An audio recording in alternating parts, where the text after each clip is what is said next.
Referral centre का ये जो तमगा लगा हुआ है। देखिए, विपक्ष का काम है जी हमारी कमजोरी की खोजना। कमजोरी ना मिले तो खुद से निर्मित करके कोई रूप देना। डॉक्टर की ड्यूटी जिस हॉस्पिटल में है, जितने समय तक का शासन का निर्धारित समय है, उस अनुरूप जो है वो हॉस्पिटल में बैठेंगे। उस पीरियड में यदि ये व्यक्तिगत रूप से किसी दूसरे हॉस्पिटल में या स्वयं के क्लिनिक हॉस्पिटल में ये काम करेंगे तो उस स्थिति में हम कार्रवाई भी करेंगे।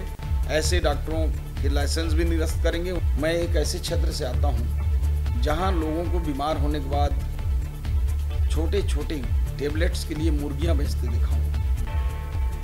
छोटे छोटे बीमारी के लिए बकरी बकरा और अपने गायों को बेचते देखा हूँ। थोड़ा उससे बड़ी बीमारियों के लोगों के मैं पके हुए फसल वाले खेत बिकते हुए देखा हूँ बीमारी के नाम पर। इसके बावजूद भी पैसे के अभाव में लोगों को मरते देखा हूँ। और मैं आपके चैनल से बताना चाहूँगा, मेरे पिताजी को भी कैंसर था। हमने स्थानीय इलाज कराया। बॉम्बे जाने के लिए उस समय डॉक्टरों ने सलाह दिया। ये सन 2000 की बातचीत है, परंतु शायद मैं भी नहीं कुछ कर पाया। शायद आयुष्मान होता तो अच्छा, ऐसी स्थिति थी। मैं ये कह सकता हूँ कि शायद आज पिताजी होते।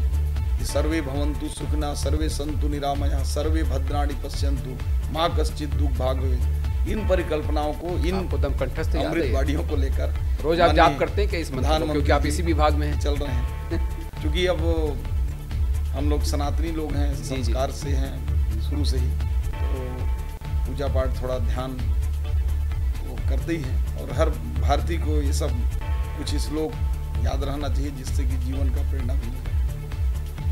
हेल्थ मिनिस्टर बनने से पहले भी ये पीड़ा रहा है कि जो जवान हमारे बस्तर क्षेत्र में नक्सलियों से लोहा लेते हैं जी, और जब मुठभेड़ होती है या अन्य घटना कभी होती है तो उनको एयरलिफ्ट करके रायपुर लाया जाता है। और रायपुर लाने में समय ज़्यादा लगता है और इस वजह से कई लोग काल कलवित भी हो जाते हैं।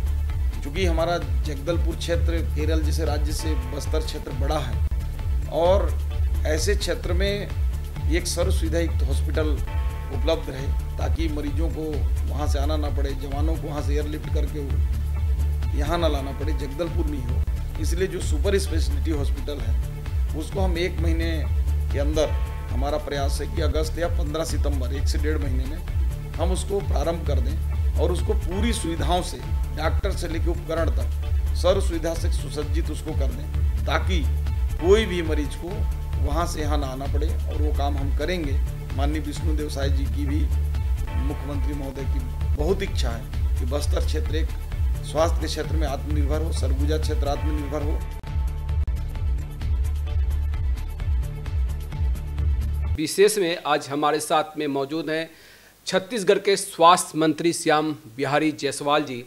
और इस विशेष कार्यक्रम में आज मैं उनका तहे दिल से शुक्रिया करना चाहूँगा अपना बहुमूल्य समय निकालने के लिए, क्योंकि ये समय काफ़ी उनके लिए टाइट चल रहा है। क्योंकि इन दिनों प्रदेश में पीलिया, डायरिया और मलेरिया की चर्चा हो रही है। विपक्ष लगातार सदन में और सदन के बाहर भी इसमें आक्रामक है, लेकिन मंत्री जी जवाब देते हैं ग्राउंड जीरो पे पहुंच के। मंत्री जी पहुंच जाते हैं बीजापुर, पहुंच जाते हैं सुपेबेड़ा, पहुंच जाते हैं सरगुजा, कहीं भी विपक्ष को मौका नहीं दे रहे हैं। लेकिन मुद्दा तो है मंत्री जी, और इस पर आप किस तरह से काम कर पा रहे हैं? सबसे पहला सवाल तो मेरा यही। सबसे पहले आपके चैनल साधना न्यूज को बहुत बहुत धन्यवाद, आप सभी लोगों का स्वागत।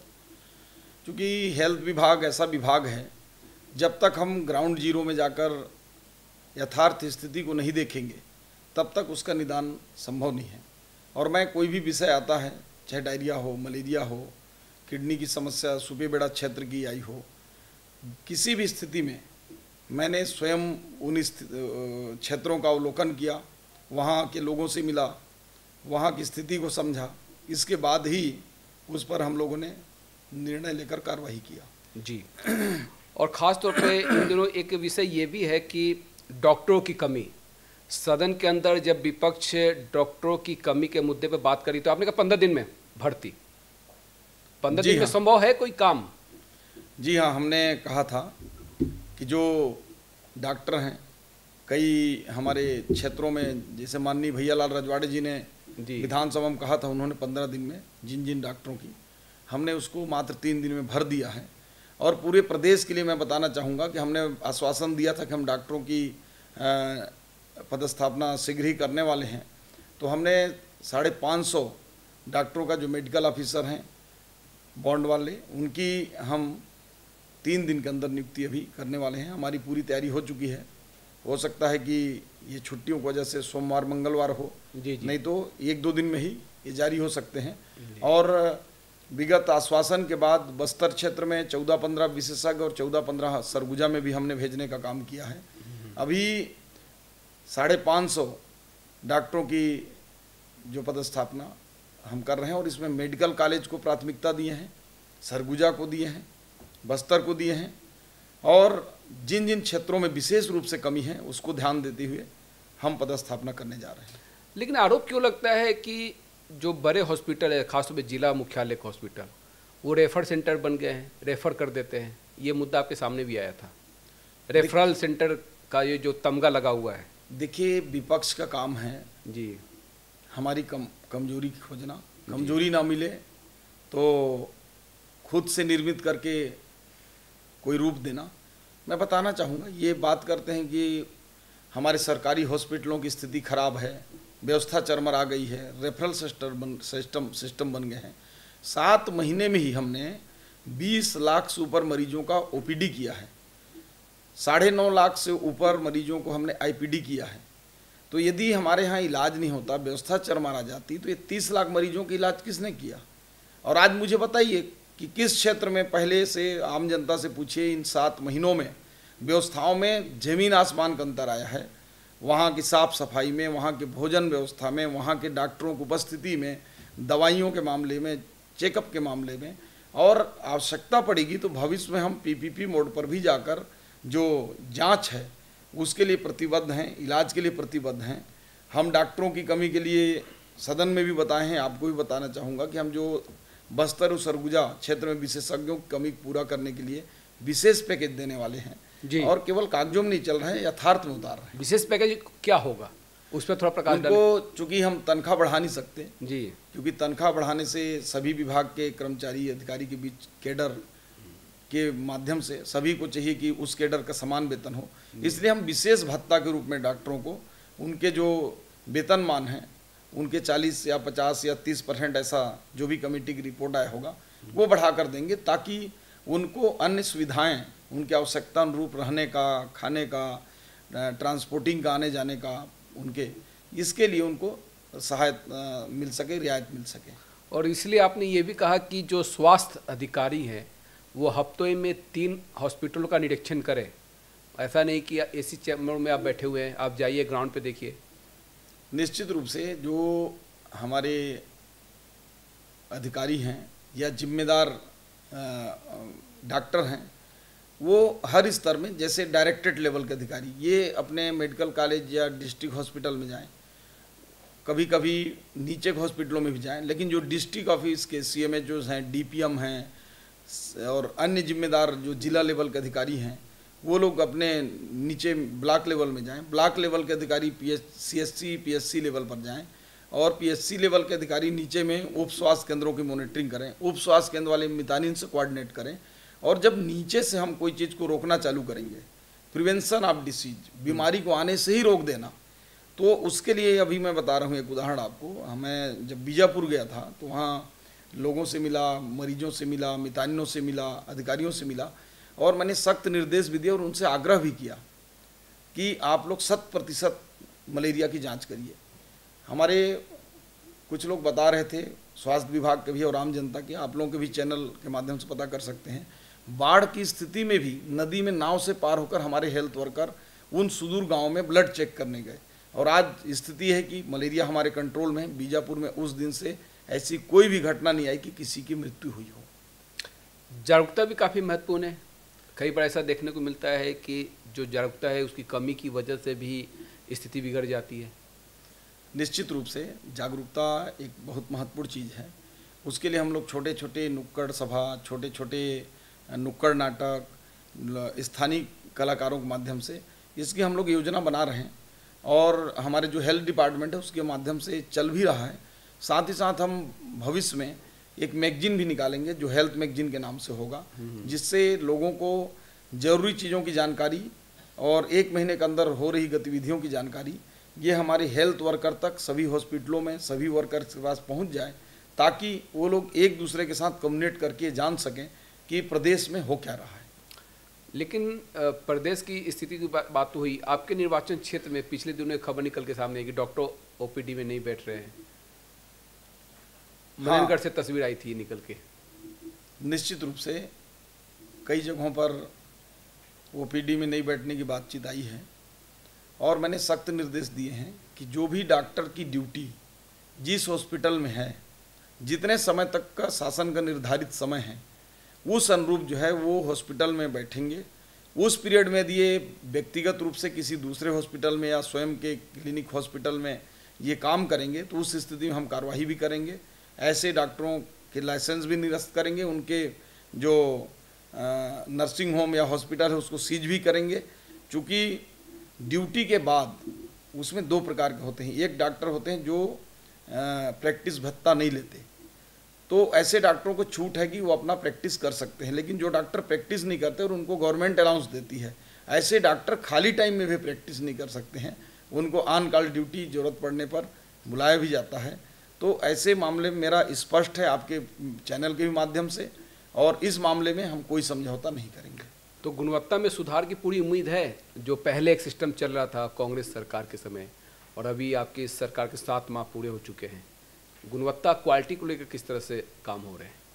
देखिए, जीवन के एक बहुत बड़ा अंग जो है आशा और उम्मीद होता है। जी जी, हम सब आशावादी लोग हैं और आशा यही करते हैं कि जो हेल्थ की गुणवत्ता है, एक आम आदमी के हिसाब से, चाहे गांव के सुदूर अंचल में रहने वाला कोई आम मजदूर या किसान हो या शहर में रहने वाला कोई बड़ा बुद्धिजीवी या उद्योगपति हो, सबको समान रूप से हेल्थ की सुविधाएं मिल सकें, क्योंकि जान सभी की समान होती है और उस दिशा में हम प्रतिबद्ध हैं। लेकिन होता ये भी कि शासकीय अस्पतालों को खरीदी का जो अधिकार है वो पहले उस तरह से नहीं दिया गया था। अभी कुछ आपने अधिकार भी उनको दिए हैं कि 10 लाख तक खरीदी का अधिकार उनको दे दिया गया है, जो पहले उनके पास में नहीं था। निश्चित रूप से अभी पहले डिस्ट्रिक्ट हॉस्पिटल को ये अधिकार था, वो खरीद सकते थे जी जी, टेंडर बुलाकर या प्रक्रियाओं के तहत भंडार क्रय नियम का पालन करते हुए।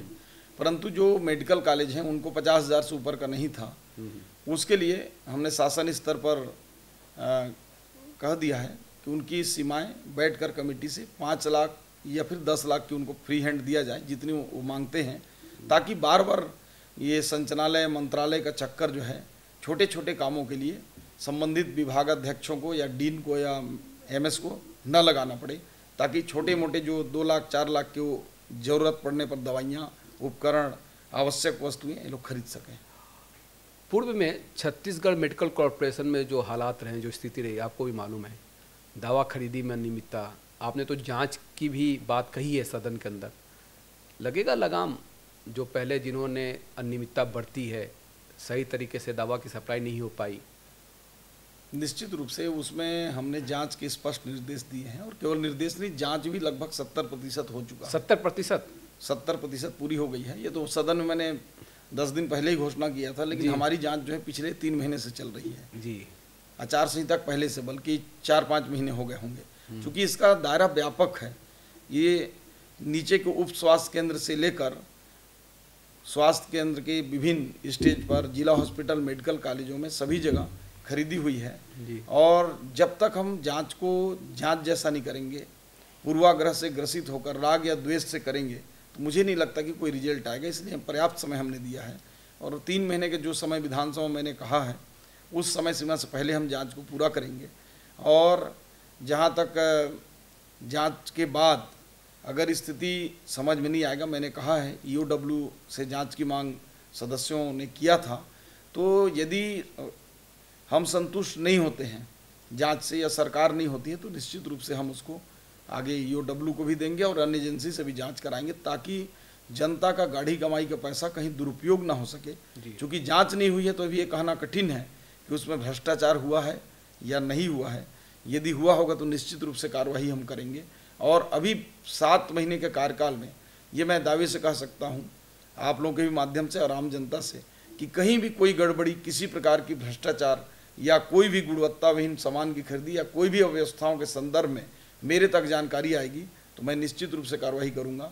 आज ही हमने एक कोरोना के समय कुछ भ्रष्टाचार की बातचीत आई थी मेडिकल कॉलेज रायपुर का, तो एक प्रोफेसर को हमने सस्पेंड भी कर दिया है और उसकी जानकारी शायद आप लोगों तक आ गई होगी, नहीं तो आ जाएगी। तो हम किसी भी प्रकार के भ्रष्टाचार को कभी बर्दाश्त नहीं करते और करेंगे नहीं, क्योंकि भारतीय जनता पार्टी की सरकार है, जिस लिए जाना जाता है, जिस रूप में जाना जाता है, जनता ने जिस रूप और मूर्त देखकर पार्टी को समर्थन दिया है, उनका भरोसा खंडित नहीं होने देंगे। चलिए, तो शासकीय अस्पताल की बात हुई कि ठीक है आप वहाँ पे कार्रवाई करेंगे, लगाम लगाएंगे, भ्रष्टाचार को बर्दाश्त नहीं करेंगे, लेकिन आयुष्मान कार्ड को लेकर जो मौजूदा स्थिति है, निजी अस्पतालों की अनियमितता निकल के सामने आ रही है, क्योंकि मोदी जी का कहीं न कहीं इस स्कीम पे जो भरोसा है कि जन जन तक, हर व्यक्ति तक, गरीबों तक इलाज पहुँचे, सस्ता सुविधा, कैंसर का भी हॉस्पिटल इलाज करा पाए, कैंसर हॉस्पिटल खोलने को लेकर भी केंद्र की अपनी योजना है। लेकिन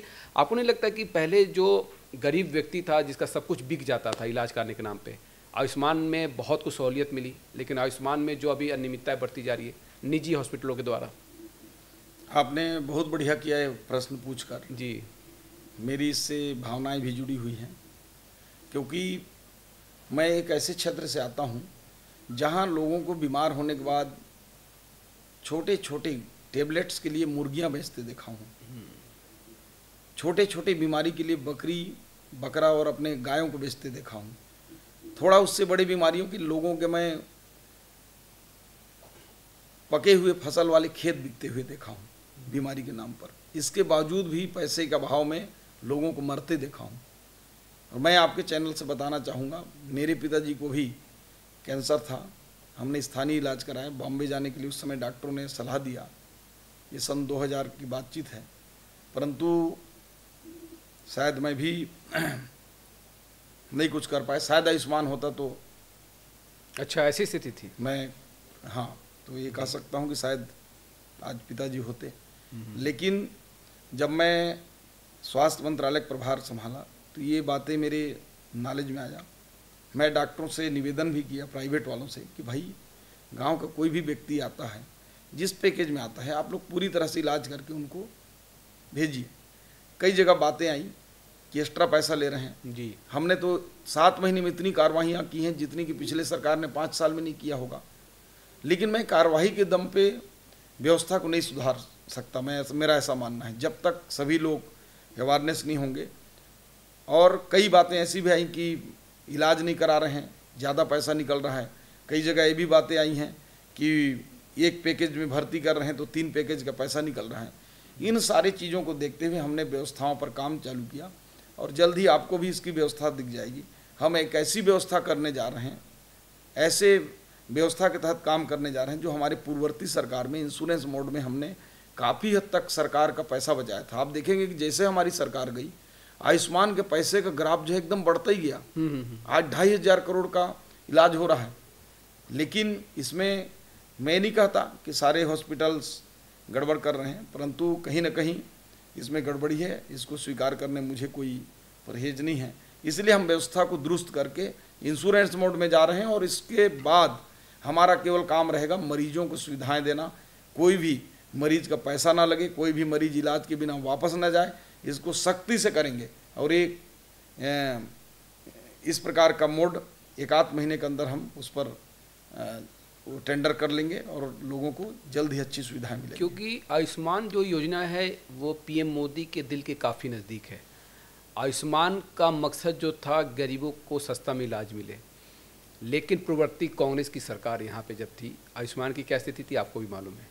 कुछ और हेल्थ स्कीम आई थी, doctor Khubchand Baghel health scheme, और भी पूर्व की सरकार की हेल्थ स्कीम का क्या रहेगा मौजूदा स्थिति, क्योंकि विपक्ष ये आरोप लगाती है कि आप उनकी स्कीमों को बंद कर रहे हैं। देखिए, हम बंद नहीं कर रहे हैं कोई भी स्कीम, चूँकि ये स्कीम इनकी नहीं है जी, ये भारत सरकार की स्कीम है और इसमें 40% राज्य सरकार का, 60% केंद्र सरकार का योगदान होता है। लेकिन जब हमारी सरकार थी तो 2011 के सूची के बाद जो छूटे हुए लोग हैं, जो प्राथमिकता सूची के जो हैं और अंत्योदय सूची के जो लोग हैं, इन दोनों ही श्रेणी के लोगों को हमने चावल भी देना चालू किया था और इनके लिए हमने अलग से 100% राज्य योजना से आयुष्मान का इनका इलाज सुनिश्चित किया था।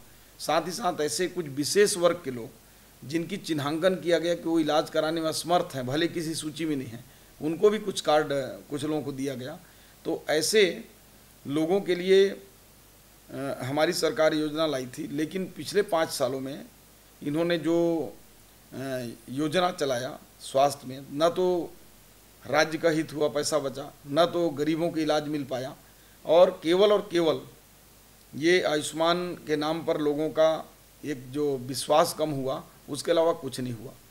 हम अभी जो व्यवस्थाएं ला रहे हैं उसमें कोई भी मरीज, एक भी मरीज ऐसा नहीं होगा जो बिना इलाज का वापस जाएगा, उससे एक्स्ट्रा पैसा लिया जाएगा, ऐसा कहीं नहीं आएगा। ऐसे होगा तो सख्त कार्रवाई हॉस्पिटलों के ऊपर भी करेंगे, इंश्योरेंस कंपनी जो देंगे उसके ऊपर भी करेंगे और छत्तीसगढ़ के बेहतर स्वास्थ्य व्यवस्थाओं के लिए जो पिछले 15 सालों में हमारी सरकार में जाना जाता था, आप बस्तर क्षेत्र में जाकर देखिए, सुकमा, दंतेवाड़ा, बीजापुर, नारायणपुर, इतने अच्छे सर्व सुविधायुक्त हॉस्पिटल्स हैं, मशीनें, उपकरण एक से एक हैं जो हम कल्पना नहीं कर सकते। लेकिन 5 सालों में उन्होंने कोई भी नया चीज़ उसमें नहीं किया, सारे व्यवस्थाओं को ठप किया। उसको स्नेह स्नेह हम आगे बढ़ा रहे हैं। एक बात और भी निकल के सामने आती है कि जो मोबाइल यूनिट थे, जैसे हाट बाजार क्लिनिक योजना, सलम स्वास्थ्य योजना, जिसमें मेडिकल यूनिट हर मोहल्ले में जाते थे, उसकी मौजूदा स्थिति क्या है? देखिए, इसमें मोबाइल मेडिकल यूनिट में अभी 3 प्रकार के संचालित हैं, आगे 1 प्रकार के और चलेंगे। एक तो जो अर्बन डिपार्टमेंट से, जो नगरीय निकाय विभाग से मुख्यमंत्री शहरी स्वास्थ्य योजना के माध्यम से जो चलते हैं, वो शहरी क्षेत्रों में चल रहे हैं, उसको अर्बन मिनिस्ट्री कंट्रोल करता है। दूसरा जो बाजार हाट के लिए हमारी जो MMUs हैं, मेडिकल मोबाइल यूनिट हैं, वो बाज़ारों में संचालित हो रही हैं।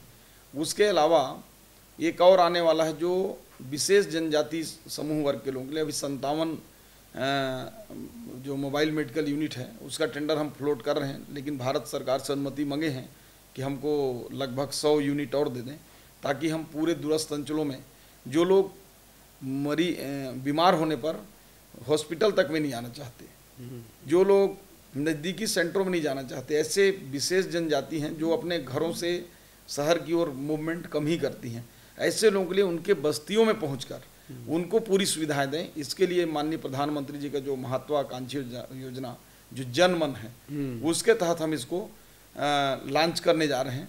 साथ ही साथ हमारा 102 और 108 है, इसको भी हम और दुरुस्त कर रहे हैं, इसको पूरा GPS सिस्टम से जोड़ रहे हैं।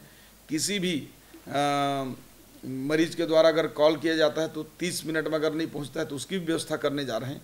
एक पूरा मॉनिटरिंग सिस्टम इसको करके जल्द ही इस पर हमारा काम चालू है, वो करने जा रहे हैं, ताकि लोगों को ये वाहन के बिना उनको जो है इलाज के लिए भटकना ना पड़े। जेनेरिक दवा पे मैं आना चाहूँगा, सस्ती दवा को लेकर भी, क्योंकि लोग ये सोचते हैं कि दवाएं बहुत महंगी है, लेकिन PM मोदी ने जेनेरिक दवा पे जिस तरह से काम किया और यहाँ पे जो धनवंतरी मेडिकल स्टोर खोले गए, उसकी क्या रहेगी मौजूदा स्थिति मंत्री जी?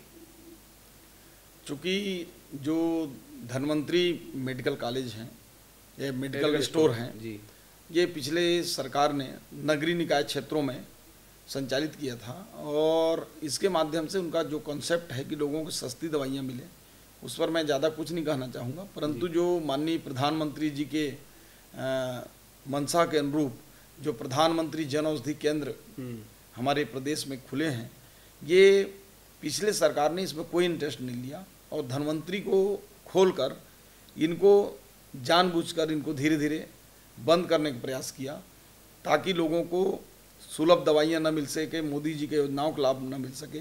मैं बताना चाहूँगा कि जो दवाइयाँ 100 रुपया बाजार में मिलती हैं, वो प्रधानमंत्री जन औषधि केंद्र में वही दवाइयाँ 30 से 40 रुपया में मिलती हैं, कभी 25 में भी मिल जाती हैं। अभी तो कैंसर की दवाओं को भी सस्ती किया गया इस बजट में। हाँ बिल्कुल, इसमें कैंसर की दवाइयाँ, कल ही मैं बता रहा हूँ, हमारे क्षेत्र में 2 कैंसर पेशेंट थे, अभी मैं गया था मनेंद्रगढ़ में जी, वो पर्ची रखी थी और एक महीना को 19 हज़ार की दवाइयाँ थी और कम से कम उनको 3 महीने का आवश्यकता थी। वो बोले नहीं होगा तो हम लोग क्या कर सकता है गरीब आदमी। कल ही मैंने खरीद कर, वो मनेंद्रगढ़ से आए थे तो उनके लिए दवाइयाँ भेजा है 1,20,000 लगभग का। अच्छा, 2 पेशेंट का। तो मैं इसलिए मैं ये नहीं बताना चाहता कि मैंने खरीद कर भेजा, लेकिन मैं ये मालूम बताना है चाह रहा जो हूँ दवाई महंगी है कैंसर की, अब वो इतनी महंगी है, अब सस्ती हो रही है। अब वो हो जाने से, चूंकि हमारा छत्तीसगढ़ में जी हम कैंसर के मामले में अन्य राज्यों से औसतन कम नहीं है, हमारी औसत एवरेज ज़्यादा है। और खासकर हमारा जो उत्तर छत्तीसगढ़ है, सरगुजा अंचल है, इसमें जो गर्भाशय और स्तन के जो माताओं बहनों के केसेस हैं वो ज़्यादा ही आ रहे हैं, मुख के कैंसर आ रहे हैं। तो ऐसे में जो हमारा प्रधानमंत्री जन औषधि केंद्र है वो बड़े सार्थक होंगे। हम 500 केंद्र का लक्ष्य लेकर चल रहे हैं और आप लोग देखिएगा जल्द ही हमारे 500 केंद्र। ये जन औषधि केंद्र और आरोग्य केंद्र ये दोनों अलग अलग हैं कि एक ही है? जन औषधि केंद्र ये दवाइयों का मेडिकल स्टोर है जी, और प्रधानमंत्री आरोग्य केंद्र जो है आयुष्मान आरोग्य केंद्र हॉस्पिटल का मतलब वो है, ट्रीटमेंट करने का हॉस्पिटल है कहना चाहिए। और गांव मोहल्ले में एक छोटा सा जैसे उप स्वास्थ्य केंद्र है उसको अपग्रेड कर दिए सारी सुविधाओं से, तो प्रधानमंत्री आयुष्मान आरोग्य केंद्र तो ये हॉस्पिटल हो गए। और उस जगहों में देखा बहुत अच्छी तरीके से संचालित हो रही है प्रदेश के दूर दराज के इलाकों में। बिल्कुल, उसको पायलट मिशन में भारत सरकार ने भी लिया है और छत्तीसगढ़ में भी हम चाह रहे हैं कि और अच्छी सुविधाएं करें। और मैं भी आपको बताना नहीं चाहूँगा पर हमारी मंशा है, बता दीजिए बस्तर क्षेत्रों में जी जी जी उससे भी नीचे हम जाने वाले हैं जी। उसकी कार्य योजना भी बन रही है, तो इसलिए मैं डिस्क्लोज अभी नहीं करूँगा, जब बन जाए तो प्रेस करके बताऊँगा आप लोगों को। जल्द ही माननीय मुख्यमंत्री जी ने निर्देश दिए हैं कि जो ऐसे सुदूर अंचल बस्तर क्षेत्र के हैं जी, जो मैं मोबाइल मेडिकल यूनिट की बातचीत जो किया, तो जो लोग आना ही नहीं चाहते तो उनके बस्ती में मोहल्ले में मजरा टोले जो छोटे छोटे गांव हैं जहां 500-400 की आबादी है और वो लोग एकदम मुख्य धारा से अलग थलग हैं, उनके उधर में भी हम हेल्थ की सुविधाएं भेजने का प्रयास कर रहे हैं। क्योंकि जो मीडिया में आ गया, जो सरकारी रिकॉर्ड में आ गया उसकी तो गिनती है, लेकिन जहाँ ना मीडिया पहुँच पा रही है, न आवागमन के साधन हैं, न हमारी वहाँ पे सिस्टम पहुँच पा रहा है, तो ऐसे लोगों के लिए कम से कम जो नक्सल प्रभावित क्षेत्र भी हैं, ऐसे क्षेत्रों में लोगों को सुविधाएं स्वास्थ्य की हम दे सकें, इसके लिए मैं विचार कर रहा हूँ। और माननीय मुख्यमंत्री जी ने निर्देश दिया है कि ऐसे क्षेत्रों को भी हमको चिंता करना है, इसलिए एक बड़ा पहल हम करने जा रहे हैं। चिंता करना भी चाहिए, क्योंकि अभी देखिए कि आप जिस क्षेत्र से आते हैं, जिस संभाग से सीएम साहब भी आते हैं, कभी कभी तस्वीरें ऐसी उभर के सामने आती है कि कांवड़ पे मरीजों को ले जाया जाता है। बारिश के समय तो संपर्क ही टूट जाता है उन क्षेत्रों का, और ये तस्वीरें कहीं ना कहीं दिल को दहला देती हैं कि अभी भी जो हेल्थ सिस्टम है उस पर बहुत कुछ काम करने की आवश्यकता है। मैं एक और इसी में ऐड करना चाहूँगा सवाल कि जिस संभाग से आप आते हैं, जिस संभाग से मुख्यमंत्री विष्णुदेव साय जी आते हैं, उसी संभाग से टी.एस. सिंहदेव ये आते हैं जो पूर्व में स्वास्थ्य मंत्री थे, उप मुख्यमंत्री रहे। उन्होंने पहल की थी यूनिवर्सल हेल्थ स्कीम, शुरुआत हुई लेकिन वो धरातल पर उतर ही नहीं पाई। यूनिवर्सल हेल्थ स्कीम को लेकर कुछ आपकी कार्य योजना? देखिए, हर सरकार की अपनी अपनी एक काम करने का तरीका भी होता है, अपना सोच भी होता है, अपना एम भी होता है। तो पिछली सरकार ने क्या किया नहीं किया बहुत ज़्यादा उस पर मैं नहीं जाऊंगा, परंतु इतना ज़रूर है कि यूनिवर्सल हेल्थ का तात्पर्य ही है कि सबके लिए स्वास्थ्य एक जैसी उपलब्ध हो। तो उसके लिए माननीय प्रधानमंत्री जी जिस प्रकार से जन आरोग्य केंद्र, आयुष्मान आरोग्य मंदिर, जिस प्रकार से ये राष्ट्रीय स्वास्थ्य योजना, आयुष्मान भारत योजना, सिकल सेल के लिए विशेष पैकेज, मलेरिया, टीबी, जो कुष्ठ, HIV, ये सारे जो राष्ट्रीय प्रोग्राम जो हैं, इसके माध्यम से सभी को एक साथ जो लेकर चल रहे हैं, जो हमारा हजारों साल पुराना जो हमारा सनातन से चले आ रहा है कि सर्वे भवन्तु सुखिनः, सर्वे सन्तु निरामयः, सर्वे भद्राणि पश्यन्तु, माँ कश्चित् दुःख भाग भवेत्, इन परिकल्पनाओं को, इन कंठस्थ अमृत वाणियों को लेकर रोज आप जाप करते हैं कि इस मंत्र को, क्योंकि आप इसी विभाग में हैं, चल रहे हैं। क्योंकि अब हम लोग सनातनी लोग हैं, संस्कार से हैं शुरू से ही, तो पूजा पाठ थोड़ा ध्यान वो करते ही हैं। और हर भारतीय को ये सब कुछ श्लोक याद रहना चाहिए जिससे कि जीवन का प्रेरणा भी मिले। क्योंकि टी.एस. सिंहदेव जी थाईलैंड गए थे, उन्होंने वहाँ के हेल्थ सिस्टम को समझा था, उसको यहाँ पर उतारना चाह रहे थे। बहरहाल उस पर काफ़ी चर्चा होती रही लेकिन उतरी नहीं, वह एक अलग विषय है। लेकिन आपको नहीं लगता कि अक्सर छत्तीसगढ़ के दूर दराज के क्षेत्रों में दवा की कमी का मुद्दा उठता है कि कई बार दवाएं नहीं होती हैं, उनको आगे बड़े सेंटरों पर जाना पड़ता है, इस तरह की भी स्थिति उभर के सामने आती है। हाँ, विगत पिछले समय में दवाई की कमी का बहुत ही मुद्दा रहता था, पेपरों में भी पढ़ते थे जी। लेकिन हकीकत ये है कि छत्तीसगढ़ में पहले भी जितनी आवश्यकता है उससे ज़्यादा इन्होंने दवाइयाँ और उपकरण खरीदे। आज भी देखेंगे तो बड़ी संख्या में दवाइयाँ एक्सपायरी हुई हैं, मैंने विधानसभा में बताया है। और आज ये है कि हम पिछले 6 महीने में जितनी पिछली सरकार ने दवाई और उपकरण खरीदा होगा उसका हमने 20% नहीं खरीदा है। आपको बता दूं, हमने अभी तक, फिर रिपीट कर रहा हूं, 20% खरीदी नहीं किया है। लेकिन आज 7 महीने में कहीं भी दवाई की कमी नहीं हुई। एक समय टीबी की दवाइयों की कमी काफी प्रमुखता से आई थी, प्रमुखता से आया था, तो उसका कारण था कि टीबी की दवाइयाँ भारत सरकार देती है और भारत सरकार ने 3 महीने के लिए किन्हीं कारणों से पहले ही सूचित किया कि हम नहीं भेज पा रहे हैं, आप लोग अपनी व्यवस्थाएं करें। चूँकि अचानक से बंद होने के बाद अभी लोकल में भी दवाइयाँ नहीं, बाहर में भी दवाइयाँ नहीं, तो हम लोगों ने स्थानीय जिला को ही अधिकार दे दिया और पैसे दे दिया कि आप जहाँ से ही मिलता है ऑल इंडिया में, चाहे वर्ल्ड में जहाँ से मिले, आप दवाइयाँ खरीदिए। तो सभी हॉस्पिटलों ने दवाई खरीदा और कुछ जगह में दवाई एकदम शॉर्टेज होने लगी, क्योंकि उसकी टीबी की दवाई अगर 1 महीना नहीं देंगे तो वो रेसिस्टेंस हो जाता है, दवाई काम नहीं करता है, तो उससे उसकी गंभीर परिणाम भी आ सकते हैं। तो इसलिए हमने जहाँ जहाँ ज़्यादा था, जैसे बिलासपुर में बहुत किल्लत थी, हाई कोर्ट ने भी उसमें, माननीय न्यायाधीश महोदय ने उसमें संज्ञान लिया था, तो हमने कोरिया से हुआ, बेमेतरा से हुआ और ऐसे 2-4 अन्य जगहों से हमने वहाँ पे दवाई भेजी। तो इस प्रकार के दवाई की कमी आज प्रदेश में कहीं नहीं है। कहीं अगर दिक्कत होता है तो सप्लाई चेन में जो हमारे वेयर हाउसेस हैं वहाँ से नीचे तक नहीं पहुँच पाता है, लेकिन उसके लिए भी हमने सतत मॉनिटरिंग की है। उसका भी जीपीएस ट्रैकिंग सिस्टम हम डेवलप कर रहे हैं, ताकि एक ऐप भी बना रहे हैं कि कोई भी दवाई की कमी है तत्काल ऐप में डालें और उसको देख के लिखा पढ़ी से दूर वो तत्काल दवाइयाँ उपलब्ध हो सकें, ये व्यवस्था बनाने जा रही है। तकनीक का उपकरण की बात की, एक मुद्दा ये भी आया था कि बहुत अच्छी अच्छी मशीनें खरीद ली जाती है लेकिन टेक्नीशियन नहीं मिल पाता दूर दराज के क्षेत्रों में। सदन में भी जब उठा था तो शायद आपने कहा था कि मॉनिटरिंग सेल बना रहे हैं, अगर कहीं भी मशीन खराब हुआ तो रायपुर से ही वो व्यक्ति चला जाएगा, उस मशीन को ठीक कर देगा, क्योंकि आपके पास संसाधन तो बहुत हैं। अभी हम उसके लिए टेंडर भी किए हैं जी, कि जो रिपेयर मेंटेनेंस है उसको एक कंपनी को अपन दे दें और उसकी रिपेयरिंग हो, जहाँ भी मशीनें ख़राब होता है तो उसको तत्काल रिपेयरिंग भी करें और उसका जो कास्ट हो। चलिए अब सुपर स्पेशलिस्ट पे आ जाते हैं, क्योंकि हेल्थ पे जितना बात किया जाए कमी है। बिल्कुल, सुपर स्पेशलिस्ट को लेकर क्या कार्य योजना है, कितना सुपर स्पेशलिस्ट लेकर आ रहे हैं आप हॉस्पिटल? देखिए, अभी तो मेन हमारा सुपर स्पेशलिस्ट जो है, जो हमारे 10 मेडिकल कॉलेज हैं, इनमें महत्वपूर्ण है पहला चरण में जी, क्योंकि इसमें हमारे 2 स्वार्थ है।